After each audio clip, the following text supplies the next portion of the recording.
Magandang umaga, Luzon, Visayas at Mindanao. Welcome po sa ating palatuntunan, Oh My Job, OMJ. At ang aking partner na si Arnel Ignacio may misyon. Kaya syempre yung isa pa nating partner sa programang ito ang aking makakasama para sa araw na ito. May problema ka ba sa... Nandiyan na ba si Direktor? Wala pa. Antabayanan lamang po ninyo mga suki na mga manggagawang Pilipino. Nandito po kami para magbigay, maghandog sa inyo ng mga impormasyon na mapapakinabangan po ninyo. Yung ating mga manggagawang Pilipino, yung mga OFW natin, mahal na mahal ng Department of Labor and Employment. Tulong sa'yo. Mga kwentong trabaho na okay, mga issue namin. At syempre pa, ang ating mga paksa para sa araw na ito, marami tayong mga good news. Ibibigay natin, ihatid natin sa inyong lahat. At syempre yung ating mga panayam, antabayanan din po ninyo yan sapagkat balita ko may magandang balita si Director Rolly mamaya. Ha? Antabayanan lang po ninyo yan. Book sa DZBB, Super Radio DZBB at syempre sa GTV. Hello po sa inyo. Hindi ako nagpakilala. Ako pala si Tuesday Sagunyo. Natawa yung mga nasa paligid ko. Nakalimutan ang pangalan. Ano ba naman? At syempre yung ating mga followers sa FB, IG, TikTok at Twitter. Welcome po kayo. At live tayo sa ating FB page at Oh My Job Philippines. Sumali lamang po kayo. Pwede kayong sumali sa aming usapan. Gamit po ang ating hashtag OMJ Dole Labor Conference. Siguro mamaya yung ating pag-uusapan yan sa ating O-issue. Ang labor conference na yan. Malaman natin ang detalye niyan maya-maya lamang po yan. At pwede rin po kayong sumali. May mga tanong kayo, pwede nyong isend dito sa aming Facebook page. Pwede nyo pong buksan ang aming Facebook page. Doon kayo makinig at manood. Pwede rin kayo magkomento. Lahat po yan. At syempre ang aming mga hotlines, 8373-1705 at 8709-0340.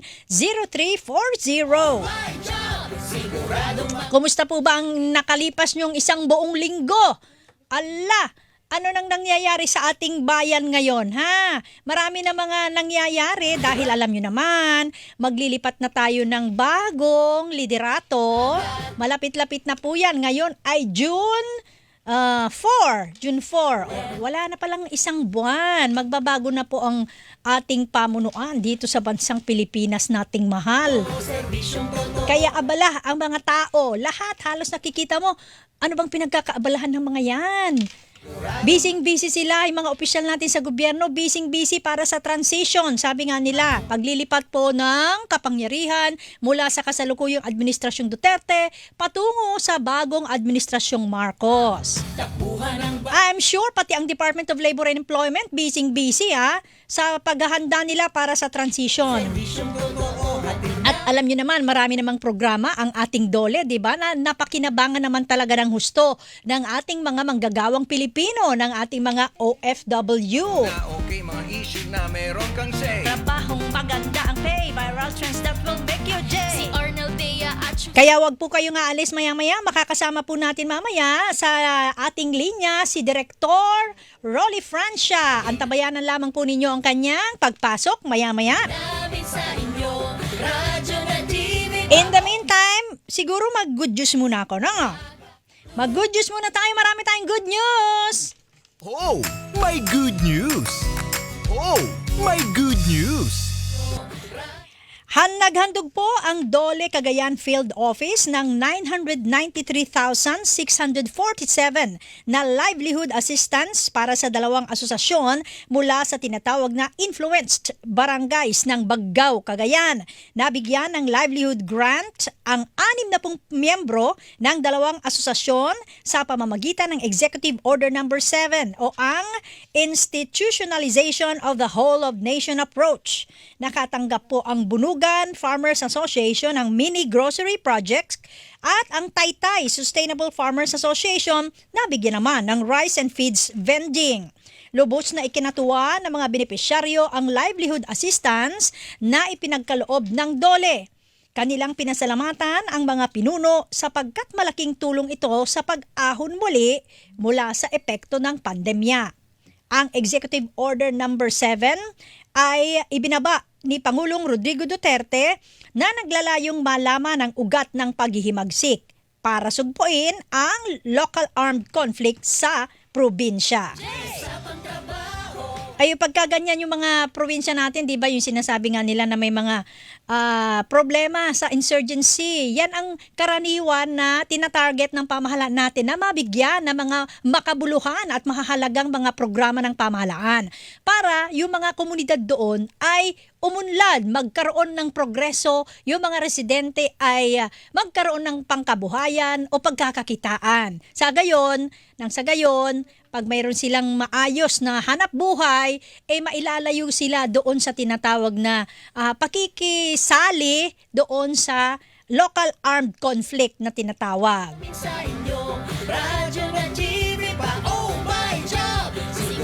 Samantala, ito pa ating isa sa good news natin, ha? Mahigit 4,000 Antikenyos na kinabang sa 16.8 million pesos na tulong mula sa TUPAD.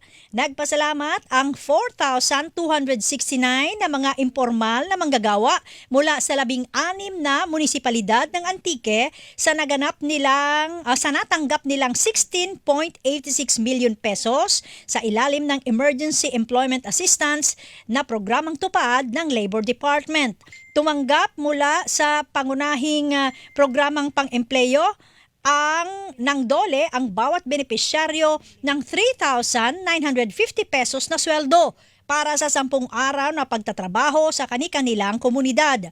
Ayon kay DOLE Regional Office 6 Director, Attorney Sixtor Rodriguez, lumalapit na ang DOLE sa mga barangay para abutin ang mga nangangailangan ng mga manggagawa dahil mas kailangan nila ang tulong ng pamahalaan. Binibigyan din umano ang mga barangay ng pantay na pagkakataong tumanggap ng mga serbisyo at pribilehiyo mula sa pamahalaan. Karamihan sa mga benepisyaryo ay mga tindera, magsasaka, tsuper, mangingisda, manggagawa at mga kababaihang hindi sapat ang kinikita sa kanilang komunidad. Sa urbanisadong munisipalidad, ang mga programang trabaho ay nakatuon sa mga proyekto ng komunidad tulad ng pagkukumpuni at pag-aayos ng mga paaralan, health center, pag-alis ng bara sa mga kanal, paghihiwalay ng mga basura, paglilinis sa baybayin at pagtatanim ng gulay sa komunidad. Sa kabilang dako, ang mga programang pantrabaho o trabaho sa mga munisipalidad na matatagpuan sa bulubunduking lugar ay binubuo naman o kinapapalooban ng pagtatanim ng mga puno, paglilinis ng kalsada at paghahalaman sa komunidad. Bukod sa umiiral na minimum na sweldo na 395 pesos bawat araw, naka-enroll din ang mga benepisyaryo sa group insurance. Mayroon din silang personal protective equipment at sumailalim sa orientation bago pa man sila pinagtrabaho.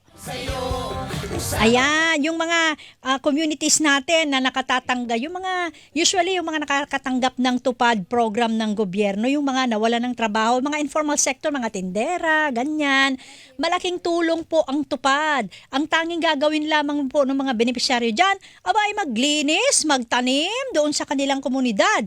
At kumbaga kumita na sila, natulungan pa nila yung komunidad nila na maging malinis, di ba? Ganon yung pangkaraniwang trabaho doon. Lilinisan mo yung paligid mo, tatanggalin mo yung bara sa mga kanal ng mga komunidad ninyo, ganyan. O kung may kailangang i-repair o ano bang tawag doon na mga health center, ganyan, o barangay, o sa mga bahay, tutulong kayo doon, susweldo na kayo.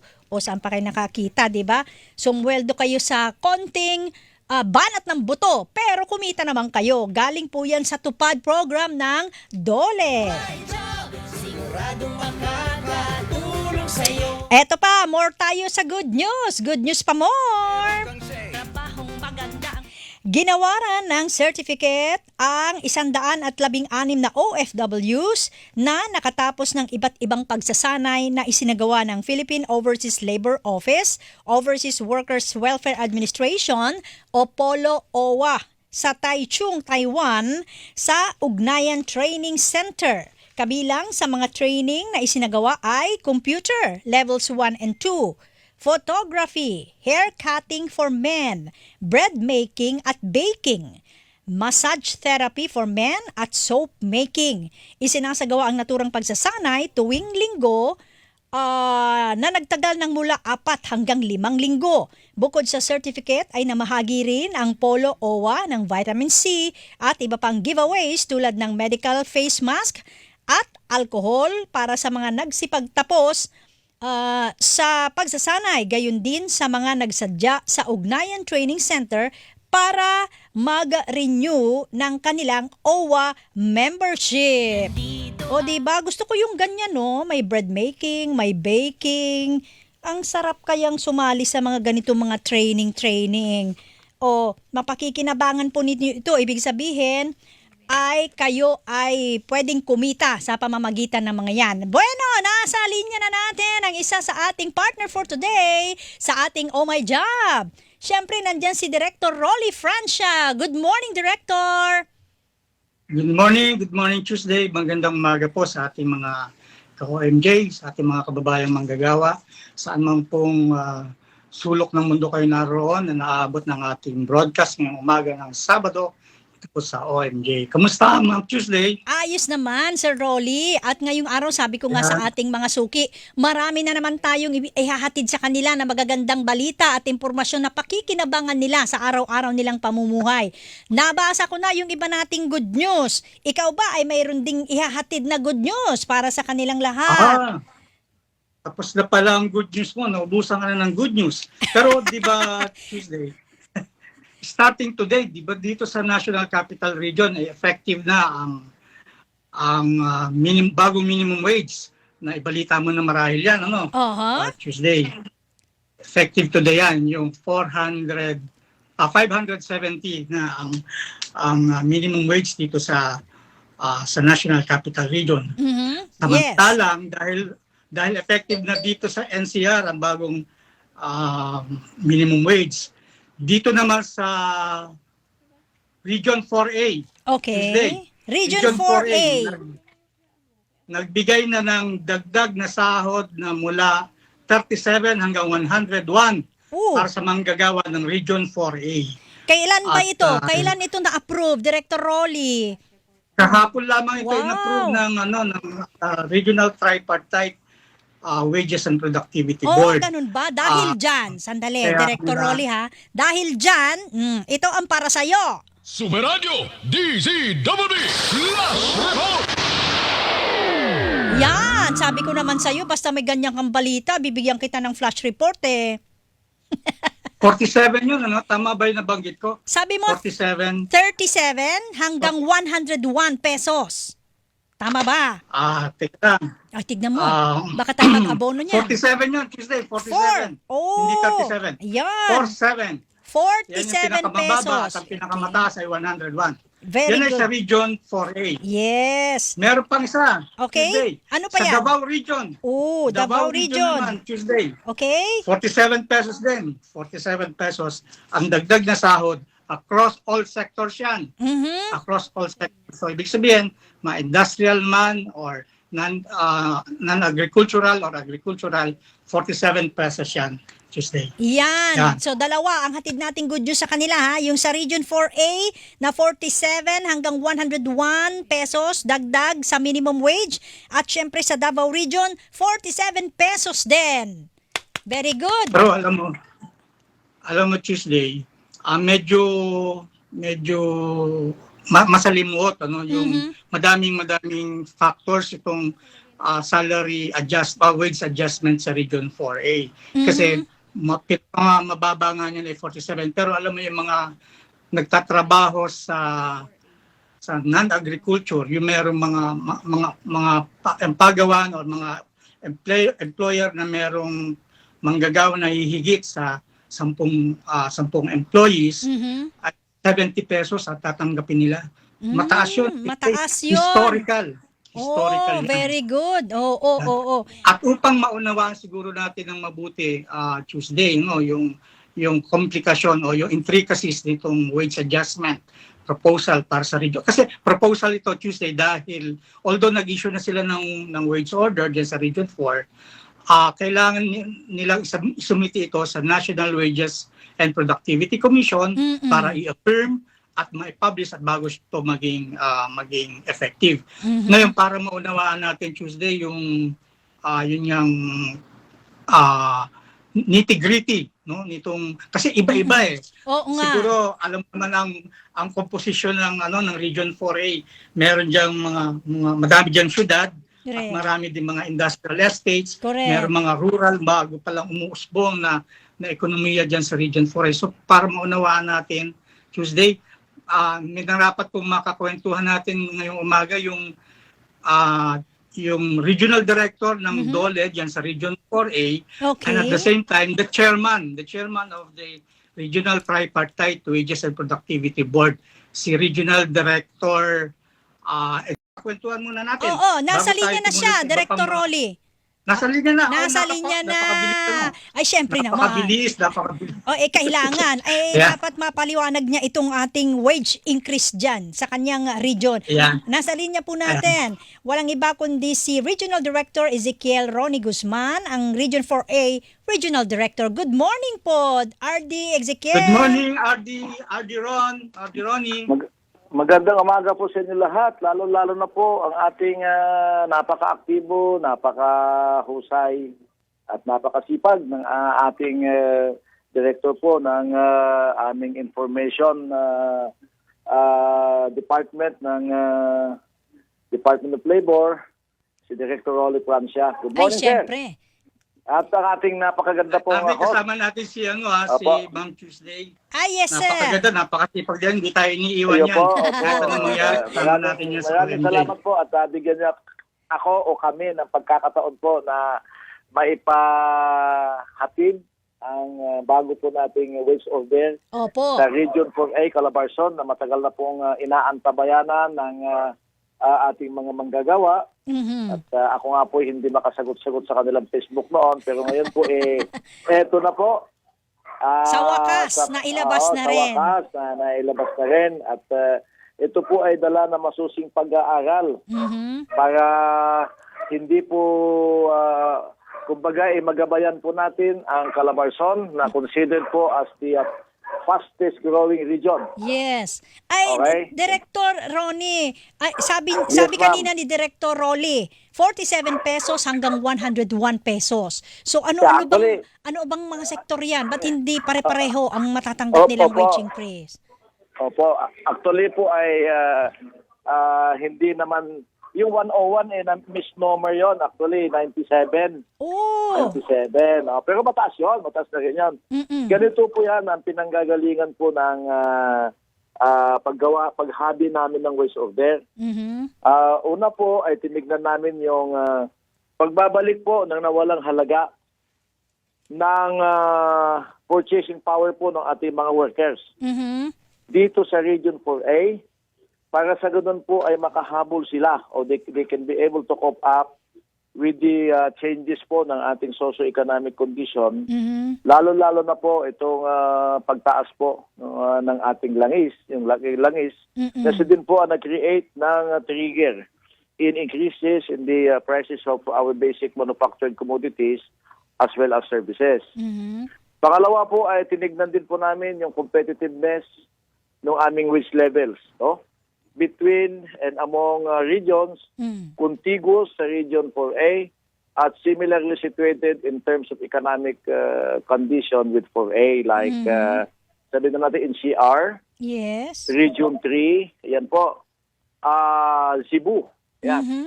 Iloilo, Cagayan de Oro, the other big regions po, so that we can, lalo-lalo na po yung NCR, we can also safeguard po yung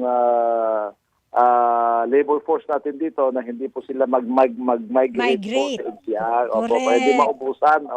Dapat Ang labor maging supply, mas nandito po mapalakas eh. pa nga, 'di ba, Direktor, Yes, para ma'am. Opo. dumami pa yung labor force diyan sa Region Opo. 4. Opo, kasi madami na pong nagbukas na industriya. Yes. At napakadami pong trabaho po na nakahain dito. Pero it seems na may kaunti kaming sagabal. Ito nga ho, yung kukunti ho ang available na labor supply. So kailangan tignan namin na hindi naman masyadong mataas, hindi naman masyadong mababa, but a wage rate that is more or less, sabihin natin, pag nagtrabaho yung manggagawa sa 4A, ay hindi na siya. Appealing. Yes, ma'am. Pag Yes. nagpunta na Maynila, actually, hindi na siya makikinabang sa gastos pa lang ng pamasahe at Right. gastos na pagkain. Hindi Opo. na magdadalawang isip na Yes, ma'am. Na umalis. Yes, na umalis. Diyan na lang. Umalis na 4A. Total, Opo. kumbaga isipin nila, Direktor, pareho rin nila lang naman yung halos yung rate ng susweldohin ko sa Metro Manila. Bakit pa ako Yes, ma'am. aalis dito sa amin? Malapit Opo, na ako rito sa amin. Yung pamilya ko Yes. andito, hindi ba? Yes, ma'am. Opo, yun yung tinitignan namin na magkano kaya ang pamasahe ko papunta at pauwi. Mm-mm. At yung pagkain o kaya kung mangungupahan ako doon, ito pa ba kumpara sa 4A, sa bagong pasahod, makikinabang pa ba ako? So, yun ang tinignan namin ngayon.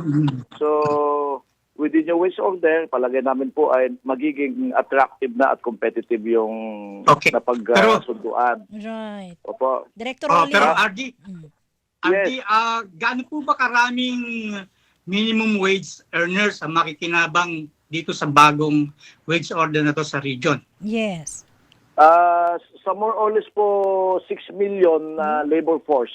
Survey natin po sa Rolly as of December 2021. The estimated number of workers po dito is about 1.8 to 2 million Uy, marami pala. workers. No? Wow, mas workers. marami kaysa sa National Capital Region. Mhm. Kasi sa Well, I think NCR, so, sir. higit isang Yeah. milyon lamang ang makikinabang doon sa Opo. bagong wage increase. Yes, sir. We believe so kasi dito na yung dispersal of industries Mm-mm. across the region. Kaya isa pa rin namin na tinignan nito, the need to promote yung industry dispersal. Kasi mukhang masikip na sa Manila. So, ang expulsion ngayon is either Region 3 or Region 4A. So, tinignan din namin na yung mga nasa NCR, kung halimbawa masikip na dyan, so, pinag-aralan din po namin yung pagiging attractive din ng 4A for investors to come. So, palagay ko, that Pero- explains, sir, na this is an industrial area na ngayon, industrial zone, kaya ang dami pong manggagawa dito. Right. Okay. At dapat RD, isa pa Tuesday, no? Mm-mm. RD, once na kasi syempre na submit na to sa NWPC, this is being reviewed by the National Wages and Productivity Commission, and once affirmed, you will publish it.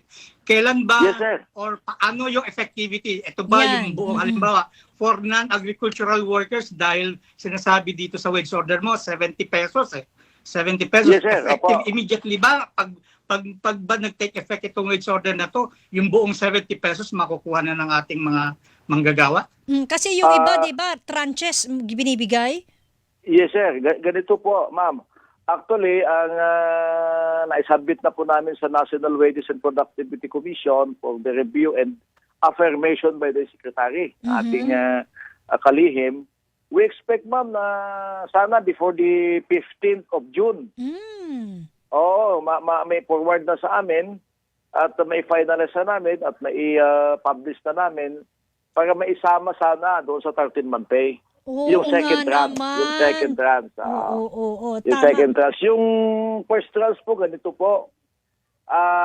Halimbawa, dito sa pinakamataas, 400, kung ang increase natin dito ay 70, 35 po sa first tranche at 35 naman po sa second tranche. tranche. Oo. Pero yung mga hindi po mahahati ng tama, kagaya ng yung ang increase halimbawa ay 22, Mm-mm. so ang increase po ay 41, ang first tranche is 22, So rounded off po sa nearest peso at saka yung second tranche is 21. Right. So upon the effectivity of the wage order, 15 days after its publication, makukuha na po yung first tranche. Okay? Yung second tranche po, 6 months thereafter, kung halimbawa po, nag-take effect na na-publish namin yan ng before June 15 halimbawa, mag-take effect ng June 30. Oh. So, on the 30th, 6 months thereafter, will come naman ho yung implementation ng second tranche. Ayun. By Alright. January, Yan. full tranche na po yan, full tranche. Right. Oo. Okay, so Okay, perfect. ito po yung sir, ipaliwanag ko po yung mga amount of increases, no, para at least malaman po naman ng ating mga manggagawa. Tatlo po yung ating wage classification po dito na napagkasunduan na siya pa rin po yung ginagamit nung dating wage order namin. Yung una po yung sinasabing growth corridor area, yung pangalawa ho yung emerging growth area, pangatlo yung resource-based area. So dito po sa sinasabing growth corridor area, ang pinakamabang sahod dito po ay 373. Okay. Okay? Yung 373 po, meron dito yung tatanggap po ng 56 pesos. Okay. Okay? Ito po yung key cities component cities and municipalities. Okay. Ito pong Antipolo in Dasmariñas na in-include na ho namin dito ho sa extended metropolitan area because of their growing economy. Ito po yung makakatanggap ng 97 because they used to receive 373.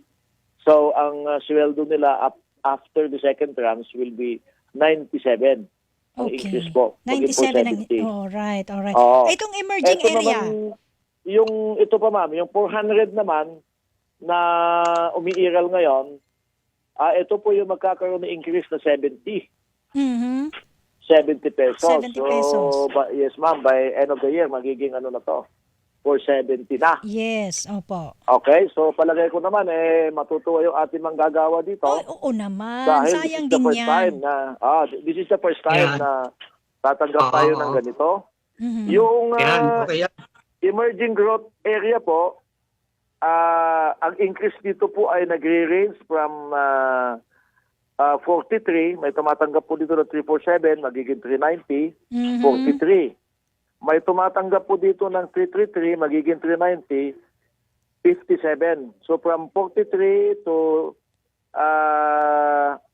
57, yan po yung pinakamataas na increase dito sa sinasabi nating emerging growth area. Alright. Ito pong resource-based area, dito po may sumasahod po dito Ulit-ulitin ng natin yan sa ating mga kababayan kasi magandang balita yan. Kaya ulit-ulitin natin yan, Ardi. No?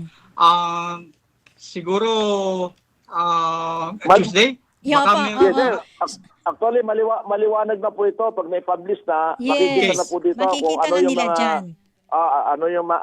sino po yung mga LGUs, municipalities na tatanggap ng mga ganitong Right. rates. So, Yeah. ang pinakamaganda balita po ay ito po, ang naaprubahan na po from 47 to 97.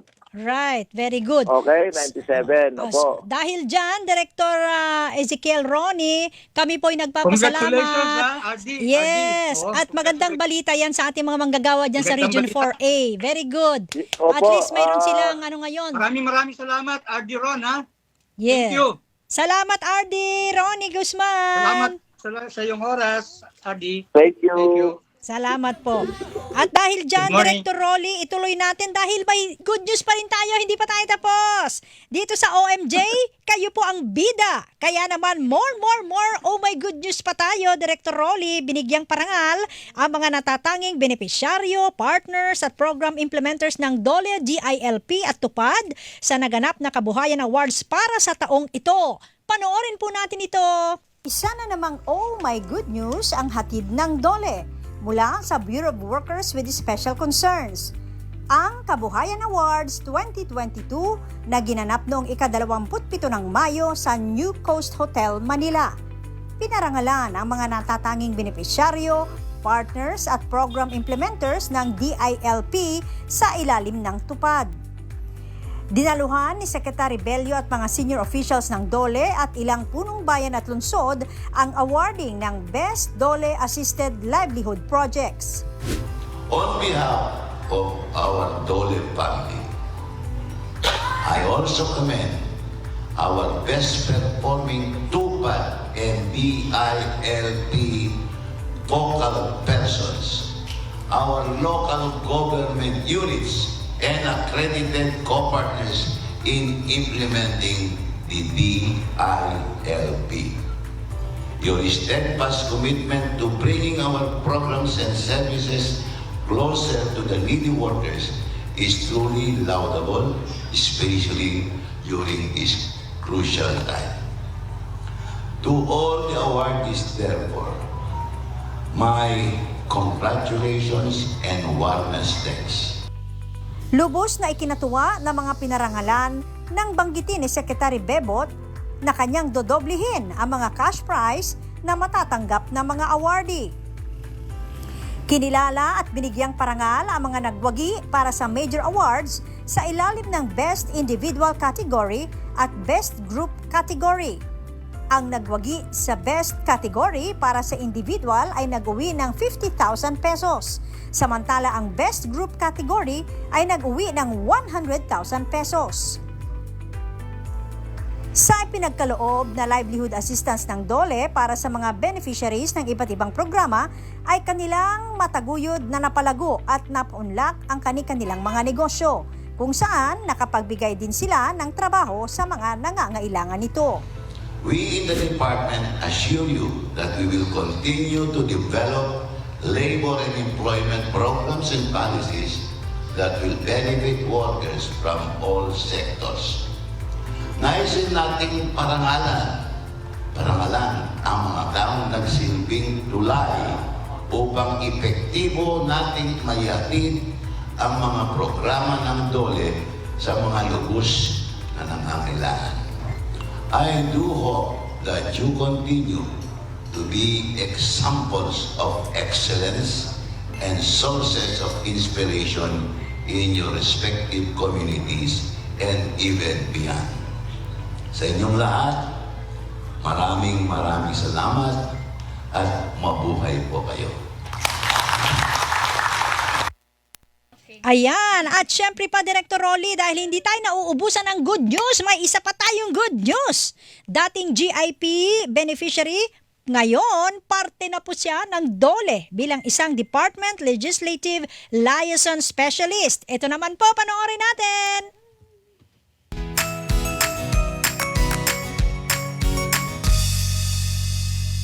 Mga ka-OMJ, sama-sama nating tuklasin ngayon ang journey ng isang GIP beneficiary na ngayon ay parte na ng kagawaran ng paggawa. Ako si Cristina Antoinette Di Parong Dalion, dating GIP beneficiary ng DOLE Nueva Vizcaya, 29 years old from Nueva Vizcaya. Naging GIP beneficiary ako, wala kasi akong trabaho noon, and then CSC passer naman ako. So, yung mga kaibigan ko na GIP beneficiary, in-offer nila sa akin or in-encourage nila sa akin bakit hindi ako or hindi ko subukan mag-apply as GIP beneficiary. Subukan ko. And then yun, tinry ko naman. Luckily, natanggap ako sa GIP program nila. Isa ako sa mga napili nilang GIP.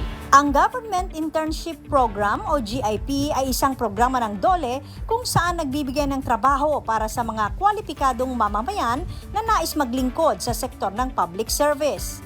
Ang GIP sa akin actually naging parang stepping stone ko siya para makita lalo yung mundo ng government office.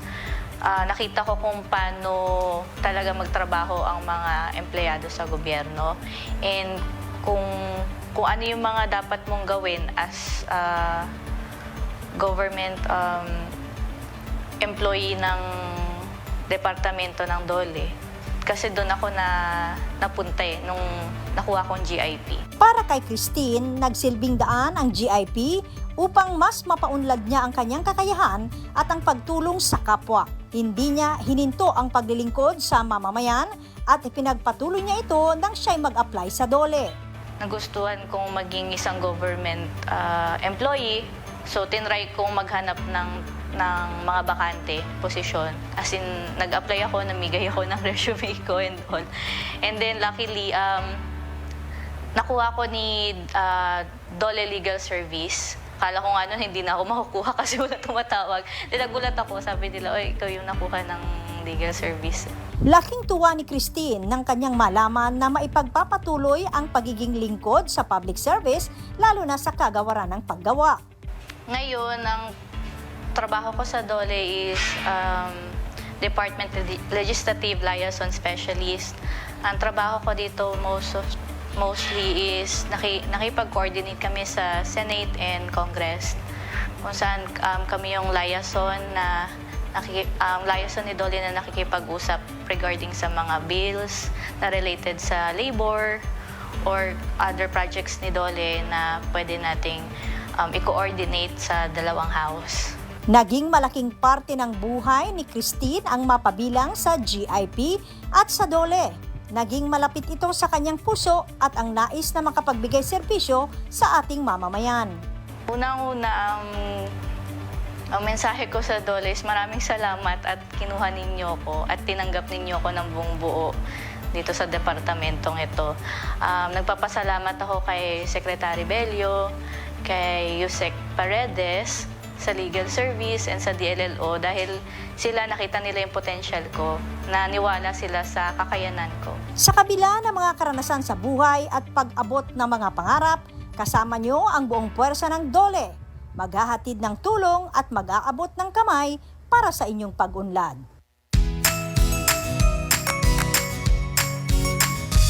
Ayan, ang dami nating good news. Teka, Director Rolly, may lilinawin lang tayo. Yung sa... Kala ko nga, naubusan ka na ng good news Tuesday. Inuna lang natin si Director Ronnie. Pero Director, linawin natin yung sa increase sa minimum wage dyan sa Region 4A. Sabi ni Director Ezekiel Ronnie Guzman kanina, from 47 pesos to 97 pesos. Hindi pala 101. Hanggang 97 lang daw. Tama? Yun yung sinabi niya kanina sa Region 4A. Yung matrix kasi ng wage increase na pinadala nila sa NWPC ay from 47 to 101. Ito yung nakalagay. Oo, pero ano kaya? Hindi bale, tawagan siguro natin off the air. Mamaya si Director para malinaw natin. Kasi may nagtatanong na, Director Rolly, na mga taga Region 4A, kung ano ba raw talaga. Hindi kasi sa ano yun, sa agriculture sector yun. Yung agricultural workers, yung 101. Kaya, tsaka yun para sa mga component cities and municipalities for the agriculture sector. Alright. Anyway, sige, mamaya, i-klaro din natin kay Director Ronnie. Anyway, babalik tayo, Director. Mamaya-maya po, balik tayo ulit. Ang oras, alas 11:09 ng umaga. May job! Oh, may jobs dito! Oh, may jobs dito! At para sa ating my jobs dito, ito po, kunin nyo na ang inyong kwaderno at lapis at saka yung cellphone, i-capture po ninyo sapagkat narito ang mga bakanteng trabaho, baka sakali kayo mapasok. Sa land transportation, nangangailangan po ang San Agustin Transport Service Corporation para sa Cavite at Batangas, partikular sa Dasmariñas, Tagaytay, Balayan at Nasugbu. 100 ang bakante na bus drivers, bus attendants, auto mechanic, electrician. Ayan, ang dami nito. Ang number po nila, pwede niyong kontakin, 02-8872-8497. Ulitin ko po, 02-8872-8497. Ang email ad po nila, tastranscorp@yahoo.com. tastranscorp@yahoo.com. Ang address po nila ay number 7, Monique Street, Villa Cristina Subdivision, Pamplona 3, Las Piñas City. Yan ating my jobs. At syempre sa ating issue, ayan na ang ating issue para sa araw na ito. Oh, issue! Oh, issue. Oh, issue. Yan, Director Rolly, para sa ating O-issue, makakapanayan po natin si Attorney Benjo Benavides na kasalukuyang nasa Geneva, Switzerland para sa 110th session of the International Labor Conference. Bibigyang linaw niya yung mga nagaganap dyan sa International Labor Conference. Nasa linya na natin, Director Rolly, si Attorney Benjo Santos Benavides, ang Undersecretary for Good Labor morning. Relations, Social Protection and Policy Support Cluster ng DOLE. Good morning, Yusek Benjo. Good morning, Yusek Benjo. Good morning. Madaling araw Good dyan sa morning Geneva, Tuesday. Oh, nagising natin siya. Yusek, nagising ka natin siya. namin. Madaling araw. Actually, ulit na rin po dito at Ay. tagapanood. Putol-putol yung kanyang linya. Ayusin natin yung linya niya para maganda-gandang pumasok. Oh, sandali lang, Director Rolly, para hindi sayang yung kanyang sasabihin. Sayang naman pag Alright. putol-putol. Ang pag-uusapan po natin, syempre, kung ano yung nangyayari dyan sa International Labor Relations. Ano bang kahalagahan yan? Director Rolly, bakit nagpapadala tayo ng mga kinatawan dyan? Alam mo, yung International Labor Conference na ginagawa ngayon sa Geneva, yan yung kung tawagin ni Global Labor Parliament. Mhm. Diyan pinag-iisa, diyan hinuhulma ang mga patakarang pandaigdig para sa kabutihan ng mga manggagawa. Pero ang kakaiba dito sa ILC, sa ILO, Mm-mm. sa body na sa conference na to, hindi katulad ng ibang ILO bodies. Ito ay tripartite. Oh. May partisipasyon dito ang mga manggagawa, may partisipasyon ang management, at may partisipasyon ang mga pamahalaan Ayan. sa buong mundo. Hindi katulad ng ibang UN bodies, puro gobyerno lamang ang nag-uusap. Mm-mm. Dito, Anyway, tripartite. yes, nasa linya na ulit natin, Director Rolly, si Yusek Benjo Benavides. Hello, Yusek Benjo. Good morning, Yusek Benjo. Magandang umaga po muli. Yun. Director Rolly at Ma'am. Opo, Director, sabi ko nga kanina kay Director Rolly, bakit kailangan magpadala ng kinatawan ng DOLE dyan sa International Labor Conference? So, balitaan nyo nga po kami kung ano yung kahalagahan nitong conference na ito. Well, alam niyo po Ma'am Tuesday, yung Pilipinas po ay miyembro po siya ng International Organization at mga ilang convention, recommendation at protocol tayo po. Bilang signatory po, kaya po natin sa mga convention. Putol-putol. Be, subukan natin ulit. Sayang yung sinasabi ni Yusek. Putol-putol. Anyway, balikan natin ulit siya, Director Rolly. Samantala, linawin lang natin, Director Rolly. Ayan, tinawagan na po natin si RD Guzman. Ang sabi po niya, ito. Nililinaw po niya na ang final daw po na inaprubahan ay 97 pesos na aumento para sa mga gagawa sa Region 4A o Calabar Zone. So from 47 pesos hanggang 97 pesos. Ayan, nalinaw na natin. Okay. Alright, very good. Okay. Para hindi nagtatanong yung ating mga manggagawa. Yung copy yung napunta sa akin. Meron pa palang ibang kopya na May iba. may committee. Nag-typo ang, error. Richboard. Nagka-typo Okay. error. Anyway, sige. Yun nga yung sinasabi na ni Yusek Benavides na isang mahalagang konferensya ito para sa kapakanan ng ating mga manggagawa. Yusek Benjo, balikan ka namin ulit. Hello? Hi, good morning ulit. Oo. Ma'am Tuesday at Director Rolly. Pasensya na, napuputol po Oo nga tayo. po. Yung sinasabi nyo kanina, mahalaga itong konferensyang ito para sa ating mga manggagawang Pilipino. Opo, kasi bilang bahagi po at miyembro po ng International Labor Organization, kailangan po nating tumalima in law and in practice dun po sa mga umiiral na recommendation. At ito naman po mga convention na to at recommendation ay para naman sa pagtataguyod ng mga karapatan ng mga manggagawa. Ganun na rin dun po sa recognition po dun sa mga interes ng mga namumuhunan para po maging competitive sila yung panahon po ng pandemya at mga crisis. Ayun. Director Rolly, may tanong ka ba kay Yusek Benjo? Kasi yung itong tamang-tama nung nandiyan na sila, yung ating bansa kasi dati nang naimbita no ng ILO, ng isang komite ng ILO upang magsumite ng parang report sa kalagayan ng mga kaso na isinampa diyan sa ILO. Pero lately hindi na tayo nasama sa shortlist. Ay, bakit kaya? Gusto natin malaman ano ba ang impact nito, Yusek Benjo, sa ating sa imahe ng Pilipinas diyan sa ILO. Opo. Bago po ko sagutin yung kung ano yung impact nito sa Pilipinas o sa pamahalaan po, gobyerno po ng Pilipinas, gusto ko po na pong ipaliwanag kung ano po yung mga proseso na ginagawa, kung paano mag-file ng kaso o kung paano isinasalang sa doon po sa makapangyarihang Committee on the Application of Standards. Ito po kasing committee ito, isa ito sa mga committee ng conference kung saan tinatalakay dito kung ang isang bansa ba ay tumatalima o sumusunod sa convention. At ang mga manggagawa, ganun na din yung mga employer, pwede silang mag-file ng complaint. Ngayong taon po, tayo po ay napasama doon po sa preliminary list ng mga bansa na pwede pong i-deliberate doon po sa CAS. At buti naman po ngayong taon, hindi po tayo na shortlist. Kasi ang issue-shortlistan po ay 22 countries. Okay. So hindi po tayo Hindi tayo napasama kasali. doon po sa mga countries na i-deliberate. Mhm. Sa tingin ko po, ito po ay dahil na rin sa mga ginagawa po ng pamahalaan, sa pamumuno po ng aming kalihim sa Department of Labor and Employment, si Sec. Bebot Bello, para tugunan yung mga hinaing ng ating mga manggagawa, lalong-lalo na po sa usapin ng Freedom of Association.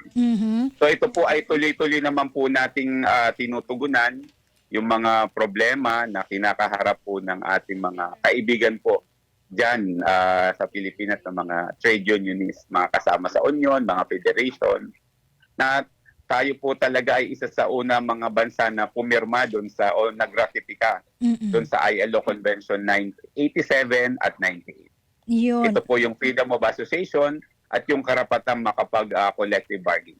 Alright. Nagagawa naman yan dito sa ating bansa, Yusek Benjo, di ba? Opo, kaya nga po ako nagtataka bakit yung iba po natin mga kababayan ay nagsasampa pa ng kaso direkta po dito sa ILO na hindi daw tumatalima o sumusunod yung ating pamahalaan sa mga prinsipyo po ng Convention 87 at 98. Director Rolly, may tanong ka pa dyan tungkol dito sa...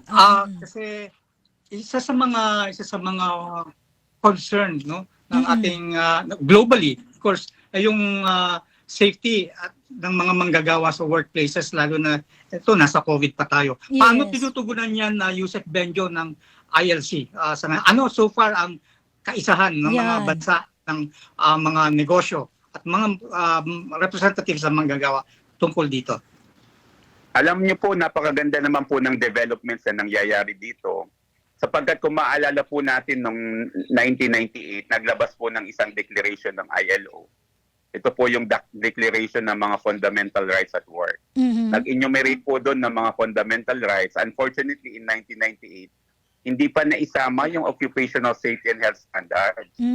So ngayong taon po, yun po ay aamendahan yung declaration na yon at isasama po natin yung mga usapin sa occupational safety and health standard bilang isang fundamental right. Alright. So lahat po, ito po dapat ay isang basehang na karapatan ng mga manggagawa. Isasama na po ito dun sa listahan ng core convention. Ayun. Ilang araw na po ba itong conference na ito na nagaganap, Yusek Benjo? Nagsimula po kami yung opening sitting po noong May 27.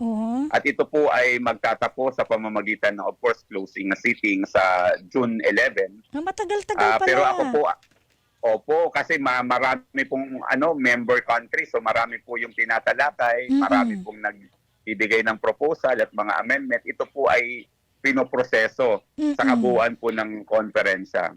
Ano yung nailatag nyo na dyan sa conference na yan? Madami-dami na rin po. Actually, we are playing active role dito po sa mga committees. Yung committees po sa social solidarity, economy, tayo po ay bahagi ng drafting team ng conclusion. Ganon din po sa Committee on Employment, ako po ay naging bahagi ng drafting team. At doon po sa mga ibang committee ng apprenticeship, ganon din po sa General Affairs ay naging active po yung ating participation. May mga pagbobotohan po tayong amyenda sa Maritime Labor Convention, boboto po tayo doon. Kasi yun po ay mga amyenda para itaguyod pa yung mga karapatan ng mga kababayan nating seafarers. Opo. Ay, sa inyong, sa pagtatapos nitong conference, Yusek Benjo, ano po ba yung mga pinaghahandaan ninyo na commitment na maaring maisulong sa pagkakaroon ng tinatawag nating industrial peace?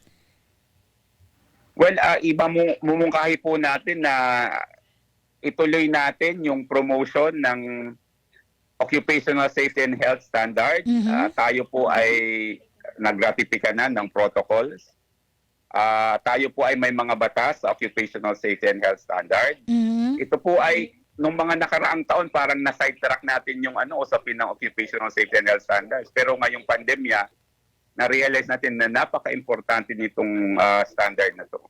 Pero bukod po dito, tuloy-tuloy po nating ipopromote yung iba pang mga fundamental convention, katulad ng sa freedom of association, collective bargaining, discrimination, forced labor, slavery. Tuloy-tuloy po yun. Again, tayo po ay miyembro at signatory ng mga international core convention. Alright. Director Rolly, siguro hingin na natin yung bigay natin yung pagkakataon kay Yusek Benjo para magbigay ng mensahe sa ating mga manggagawa. Yes, Maraming Yusek salamat Benjo, po please, ulit sa yung mensahe mo pagkakataong para sa ito. ating mga kababayan.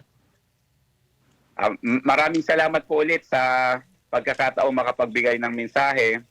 Ang amin lang po mensahe sa ating mga manggagawa, ganun na rin po sa mga namumuhunan. Alright.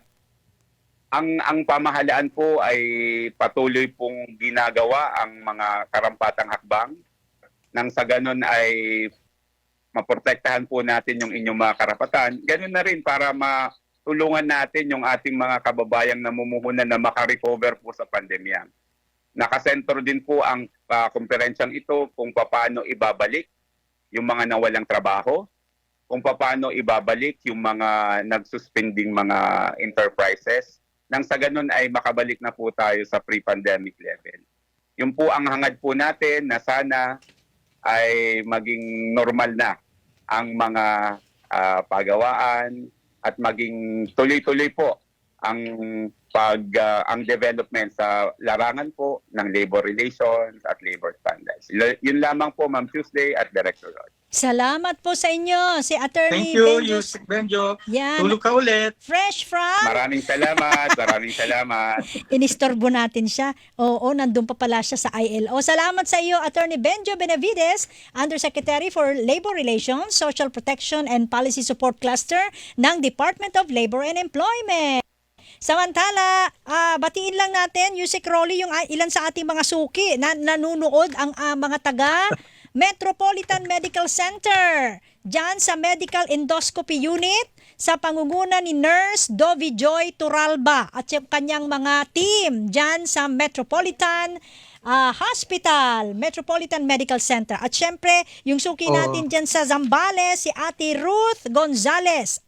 Ay naku, ang dami nila. Tsaka yung mga nakaantabay sa atin sa Region 4A. Yes. Excited sila na marinig yung ating magandang balita. At hindi lang sa 4A, hindi lang sa Southern Tagalog, Tuesday, kundi pati sa Davao Region. Tama. Yun yung ating binalita di kanina, 47 pesos. Yan sa Davao Region.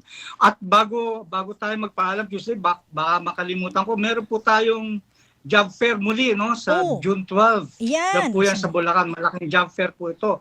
June 12, Independence Day po yan na trabaho, negosyo, kabuhayan, job and business fair.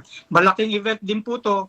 Susubukan po nating mahigitan yung dami ng available jobs na meron tayo noong nakaraang May 1. Yes. Kung saan umabot tayo ng about, naalala ko Tuesday, 153,000 yung available jobs. Pero madami dyan ang hindi na fill up. Sana itong ating mga kababayan, ang tabayanan nyo, madami po tayong available jobs on June 12. Kaya hintayin nyo na lang, paghandaan nyo na. Paghandaan nyo na ang mga Ngayon pa kailangan. lang.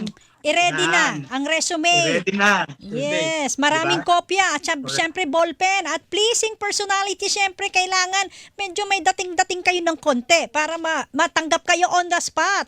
'Di ba? Ganun dapat. Oh, correct. At ulit-ulitin natin yung mga job fair sites sa susunod na pagkakataon para malaman nila kung saan mga lugar sila pupunta. Yeah, next week, Director Rolly ha, yung mga lugar Yes. i-announce natin. Alright. O samantala, Correct. magbigay tayo ng tip.